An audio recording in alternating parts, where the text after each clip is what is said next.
Assalamualaikum warahmatullahi wabarakatuh. Salam bahagia teman-teman. Perkenalkan, nama saya Erni Lamaga dari SMA Negeri 1 Raha, calon guru penggerak Angkatan 4 tahun 2021, Kabupaten Muna, Provinsi Sulawesi Tenggara. Pada kesempatan ini, saya akan mencoba mengulas refleksi diri, pemikiran Ki Hajar Dewantara mengenai filosofi pendidikan. Dalam dunia pendidikan, seorang guru bisa berperan sebagai pembelajar terhadap siswa ataupun juga sebagai pembelajar. Peran guru sebagai pembelajar yaitu adanya hubungan timbal balik antara peserta didik dan lingkungannya dalam situasi edukatif yang melibatkan transfer of knowledge dan transfer of value. Transfer of knowledge atau dalam bentuk pengetahuan bisa bersumber dari buku, majalah, internet, bahkan dari guru itu sendiri. Jadi pengetahuan bisa didapatkan dari sumber itu. Sedangkan transfer of value atau dalam bentuk nilai, guru di sini dapat berfungsi sebagai penanaman sikap dan nilai suatu materi dengan melibatkan segi-segi psikologi guru dan peserta didik. Jadi dalam hal ini, peran guru tidak dapat digantikan oleh media apapun, sekalipun itu ada internet yang sedang berkembang sekarang ini. Yang berikut adalah peran guru sebagai pembelajar. Jadi intinya adalah seorang guru dapat memberikan kesempatan kepada peserta didiknya untuk belajar secara bebas sesuai keinginan dan kemampuan yang dimiliki peserta didik secara alamiah. Jadi disinilah hakikat merdeka belajar kepada sang anak didik kita. Tidak boleh ada unsur paksaan di dalamnya. Jadi seorang siswa harus mampu dibaca atau mampu dipahami oleh sang pendidik potensi apa yang dimiliki oleh sang peserta didik tersebut. Yang berikut adalah apa inti dari filsafat pendidikan Ki Hajar Dewantara.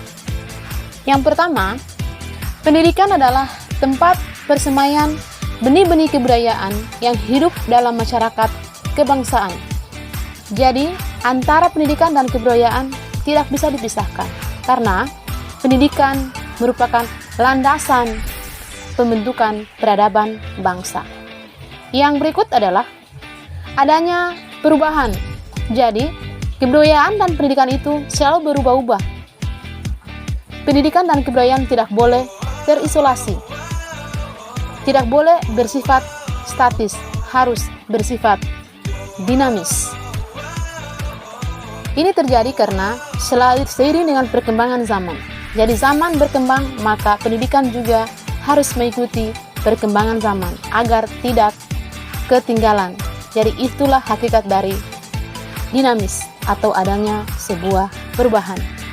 Yang berikut, esensi dari kebudayaan dan pendidikan adalah nilai-nilai kemanusiaan. Jadi bagaimana cara sang pendidik menerapkan nilai-nilai kemanusiaan kepada anak didiknya. Nilai-nilai kemanusiaan bisa kita ambil contoh, misalnya bagaimana kita memberikan teladan yang baik kepada peserta didik kita, misalnya menghormati yang lebih tua atau menyayangi yang lebih muda.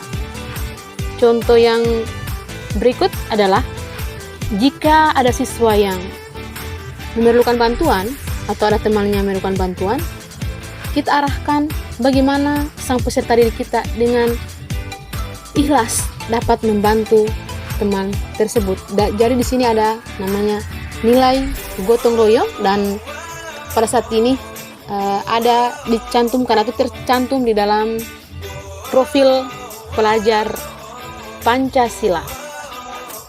Kemudian kita akan bahas analogi kebudayaan dan pendidikan dan bagaimanakah kaitannya dengan peserta didik.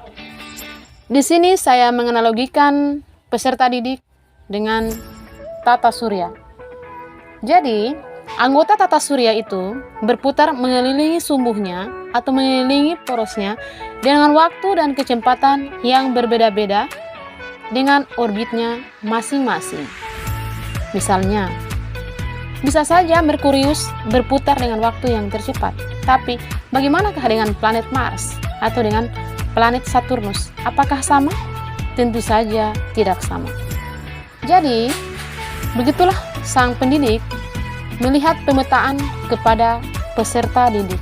Tidak boleh ada unsur paksaan antara peserta didik yang satu dan peserta didik yang lain. Karena mereka memiliki kodrat yang tidak sama antara satu dengan yang lain.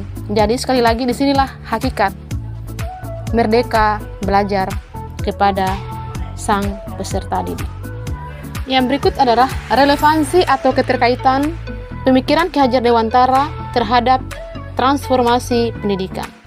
Yang pertama, kodrat keadaan. Kodrat keadaan terbagi atas dua. Yang pertama adalah kodrat alam dan yang kedua adalah kodrat zaman.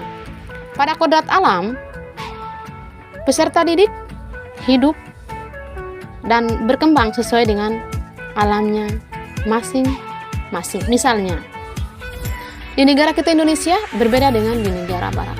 Katakanlah di negara Cina misalnya. Mereka memiliki keadaan atau kebudayaan yang tidak sama dengan kita. Kita memandang mereka itu, bisa dikatakan mereka itu adalah serba perhitungan atau pelit. Kenapa terjadi seperti itu? Karena di negara mereka, masalah kekeluargaan itu merupakan hal yang tidak lazim buat mereka. Beda dengan kita yang ada di Indonesia. Contohnya saja. Berikut, yang kedua adalah adanya prinsip melakukan perubahan. Prinsip melakukan perubahan mengenal adanya namanya asas trikon. Yang pertama adalah kontinuitas. Kontinuitas memiliki makna kita tidak boleh lupa akar dan nilai budaya hakiki dari masyarakat kita. Jadi kita harus junjung tinggi bagaimana nilai-nilai budaya yang ada di masyarakat kita. Berikut, konvergensi. Inti dari konvergensi adalah pendidikan itu adalah memanusiakan manusia dan memperkuat nilai-nilai kemanusiaan. Berikut adalah konsentris, memiliki makna pendidikan harus menghargai keragaman dan memerdekakan pembelajar. Karena setiap individu pada hakikatnya memiliki perbedaan.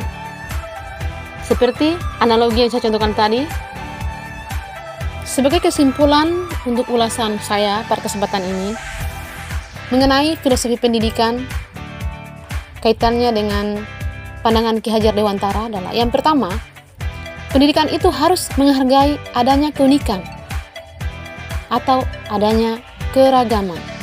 Yang berikut, pendidikan harus memerdekakan atau memberikan kebebasan. Ketiga, pendidik itu ibarat petani yang memiliki beraneka ragam bibit. Sebagai contoh, petani itu memiliki bibit padi, bibit tomat, bibit jagung, bibit kedelai. Jadi tidak bisa kita mau tanam tomat, kemudian tomat itu kita paksakan harus tumbuh menjadi jagung atau menjadi padi. Itu nantinya akan menghasilkan yang tidak bagus atau pertumbuhannya tidak akan berkembang dengan baik. Bisa saja arahnya nanti akan salah. Berikut, seorang pendidik dengan suci hati harus mendekati peserta didik, bukan untuk meminta suatu hak, namun untuk berhamba pada sang anak. Jadi inilah inti dari merdeka belajar. Merdeka belajar yang sekarang telah dicanangkan oleh Menteri Pendidikan dan Kebudayaan Riset dan Teknologi. Dan kita sebagai seorang pendidik harus benar-benar mencanangkan itu kepada peserta didik kita, agar peserta didik kita dapat tumbuh dan berkembang dalam memperoleh pendidikan dan pengajaran secara bebas, seluas-luasnya, sehingga mereka bisa berdaya saing global. Demikian apa yang dapat saya sampaikan. Semoga bisa bermanfaat. Kritikan dan saran yang membangun sangat saya butuhkan. Terima kasih. Billahi taufiq wal hidayah. Assalamualaikum warahmatullahi wabarakatuh. Salam semangat calon guru penggerak angkatan 4.